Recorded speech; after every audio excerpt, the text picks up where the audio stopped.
Eu não sei, eu estava pensando aqui, para falar um pouco do assunto que eu vou falar, eu queria lembrar de 2 episódios esportivos no campo do futebol, que para mim foram marcantes.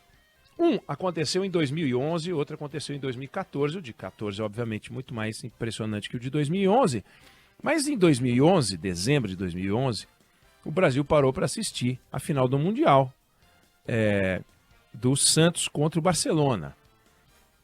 Fábio lembra, Débora lembra. E Muricy contra Pepe Guardiola, o timaço do Messi, o timaço do Neymar, Ganso, Diabo.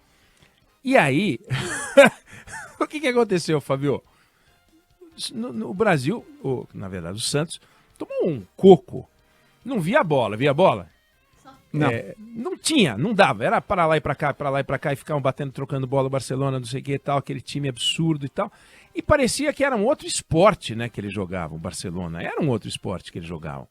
E ninguém consegue ser anti-santista. Eu não consigo ser anti-santista, eu sou São Paulino, mas você consegue ser anti-corintiano, anti-palmeirense, anti-São Paulino, anti-Flamengo, mas anti-santista acho que ninguém é, né? Então, você estava lá assistindo e tal, e foi um vareio de bola que é de assustar. Aí vem 2014.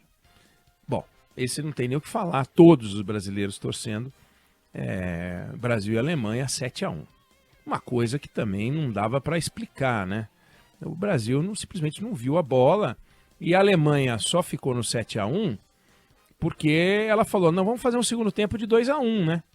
Porque se deixasse, aquele iria ser 5, vira 10, acaba, porque estava uma coisa assombrosa. Por que eu estou citando esses 2 episódios? Porque, como expressão, a expressão mais comum do futebol quando acontece uma coisa dessas é você falar assim, o time não entrou em campo. Não é uma expressão comum, Fábio? O Santos não entrou em campo, o Brasil não entrou em campo. Mas a verdade é que o Santos e o Brasil entraram em campo e fizeram o que estava ao alcance deles, dos 2 times, né, da seleção e do time, para tentar enfrentar 2 times que eram 2 seleções, né, que eram um absurdo na comparação. Um estava no estágio de evolução muito maior do que o outro e não tinha como ganhar aquele jogo. Nenhum dos 2 jogos.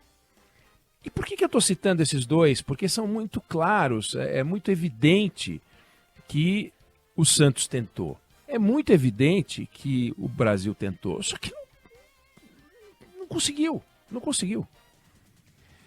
E quando a gente está falando, eu estou citando esses casos porque tem uma premissa na política hoje que eu vejo repetida por vários colegas nossos.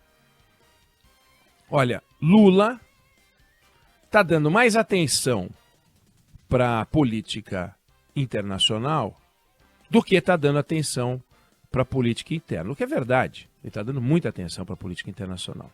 Mas porque ele está dando muita atenção para a política internacional, o governo dele está sofrendo derrotas incríveis no Congresso. Ou seja, parte do princípio que se o presidente Lula resolver entrar em campo, se o presidente Lula, em vez de ficar preocupado com Zelensky, ficasse preocupado só com Arthur Lira, ele não teria tido as derrotas que ele teve.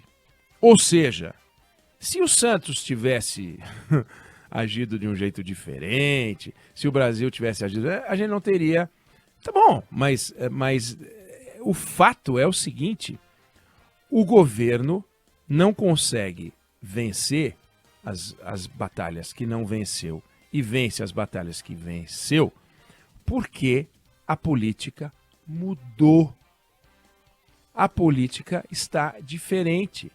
Não se trata de um desejo do Muricy Ramalho, não se trata do desejo do Filipão, não se trata do desejo do Lula resolver ganhar as partidas que ele não ganha ou não ganhou. Não é uma questão de desejo, eu quero ganhar essa, aquela eu não quero ganhar, como se o Lula comandasse o espetáculo sem que houvesse uma interação de forças que às vezes são maiores do que a dele. Como se o Santos pudesse ganhar aquela partida sem que tivesse havido uma interação, uma reação química envolvendo aqueles 22 jogadores em campo, em que os 11 do outro lado tinham uma força maior que os 11 do Muricy, do Neymar, do Ganso. E o mesmo falando da seleção da Alemanha, que deu o coco no Brasil.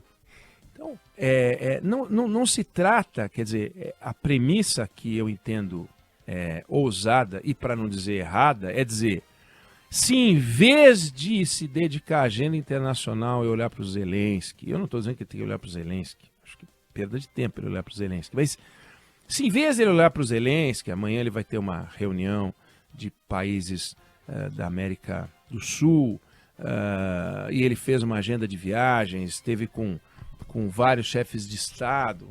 O jornal Globo fez até uma conta mostrando que ele teve com mais chefes de Estado do que com deputados e senadores, quando eles contabilizam as bancadas e tal. Ele teve com 30 chefes de Estado e, segundo a conta do Globo, de janeiro até a semana passada, ele teve 9 encontros com deputados e senadores e encontrou 30 chefes de Estado. Bom, então será que se ele tivesse encontrado 30 deputados e senadores, ou tivesse 30 encontros com deputados e senadores, e tivesse encontrado só 9 chefes de Estado, ele teria conseguido manter a Agência Nacional da Água no Ministério do Meio Ambiente? Será mesmo? Será que a gente não está simplificando o processo, achando que o presidencialismo no Brasil é comandado pelo presidente do jeito que foi comandado pelo presidente em 2003, quando Lula foi presidente pela primeira vez, do jeito que foi comandado em 90, quando Collor era presidente, do jeito que foi comandado em 95, quando Fernando Henrique virou presidente, do jeito que foi comandado quando Sarney foi presidente da República? Os instrumentos de poder que os presidentes antes, tinham, será que Lula dispõe deles hoje com a mesma força? Aparentemente não. É o mesmo Lula, mas é o Lula 20 anos mais velho. Tá, mas 20 anos mais experiente também. E a experiência do Lula já mostrou que ele não dispõe das mesmas ferramentas. Aqui não é uma discussão sobre competência ou incompetência do indivíduo presidente Lula, mas das armas de que ele dispõe. Ele não dispõe das mesmas ferramentas como o Santos não dispunha das mesmas ferramentas que o Barcelona. Não dispõe. Não é tão forte quanto Lula já foi um dia. Não é tão forte quanto o governo já foi um dia. Basta ver que, hoje, um deputado e um senador precisa menos do governo do que já precisou no primeiro ano do governo Lula 1. Então, se o presidente precisa mais do parlamento do que o parlamento precisa do presidente, o presidente pede e não exige. Pode exigir da sua bancada? Pode, aí emplaca no arcabouço. O arcabouço fiscal teve uma votação expressiva, porque foi a vontade da Casa, Congresso Nacional. Reforma tributária vai passar? Sim, se for a vontade da Casa, Congresso Nacional. Mas a estrutura do Ministério, que era a vontade do presidente da República, o Congresso, a Câmara dos Deputados, disse, não quero a Agência Nacional da Água no Ministério do Meio Ambiente, não quero a demarcação de terras no Ministério dos Povos Indígenas, eu não quero. Por que eu não quero? Não sei, eu não quero. Pô, mas deixa eu te convencer. Bom, tenta, não conseguiu. Perdeu. Então, não dá para a gente achar que o presidente Lula tem hoje o poder que tinha antes. Agora, dá para a gente olhar para o governo e ver que o governo ainda dispõe de algumas ferramentas e que, se ele não usar direito essas ferramentas, aí ele vai ter um problema mais grave ainda no parlamento. E a principal das ferramentas do governo, aliás, que um governo precisa ter, a principal das ferramentas é coesão. É coesão. Não dá para um governo ir em frente achando que vai vencer se não tiver coesão. A coesão é uma ferramenta que passa por todos os ministérios. Não dá para ter coesão quando o ministro da Agricultura é tratado como foi tratado pelo agronegócio, aliás, pelo comandante de uma feira, e foi. E ele foi tratado assim porque na outra ponta, alguns ministros ficam sinalizando para o movimento do sem terra. Isso não produz coesão. O ministro da Agricultura foi escanteado. Está errado o organizador da feira, não tem a menor dúvida. O ministro da Agricultura deveria ter ido ainda assim? Também acho que deveria. Mas precisa ter coesão de discurso. Ou bem o governo está com o agro, ou bem o governo está contra o agro. Na verdade, ou bem o governo está com as leis ou contra as leis. Encarar o MST como um movimento social, ignorando o lado do MST invasor de terras, complica a relação com o setor produtivo que mais produz nesse país e que gera superávites importantes.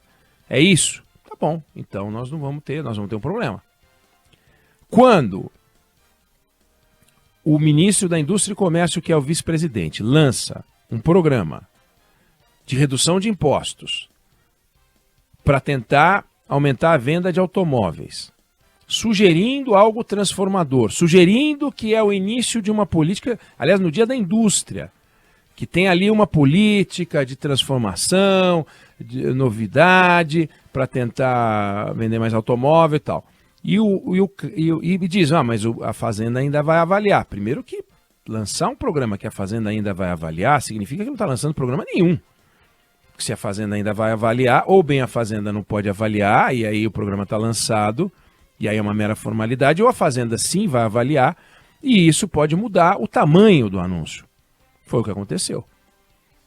Foi para a equipe do Haddad, ainda não teve o anúncio formal da decisão dele, mas ele disse que esse programa vai durar de 4 a 6 meses, ou seja, esse ano vai de 4 a 6 meses. De 4 a 6 meses, a indústria automobilística vai se reequilibrar.